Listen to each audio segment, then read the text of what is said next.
Hi guys, welcome to Richard Cabili YouTube channel. In today's video, I will teach you how to change additional button 1 on Samsung Galaxy A02. And okay guys, but before we start, kindly subscribe to my YouTube channel by pressing the subscribe button and the bell to notify you if I have new videos. Okay guys, let's start.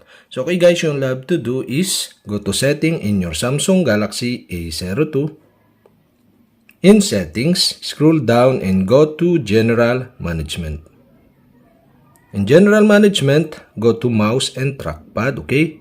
Tap this. Here in Mouse and Trackpad, okay, you can see the additional button 1. And the additional button 1 is set into Home.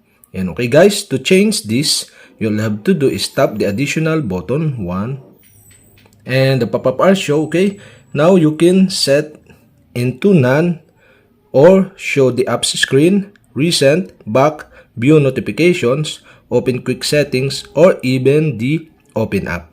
And okay guys, so I decide to change into back.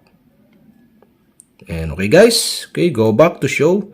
Okay, that's it. Okay, we have successfully changed the additional button 1 into back. And okay guys, so if you have a question, kindly comment below. And don't forget to hit the subscribe button and the bell to notify you if I have new videos. Okay guys, thank you for watching.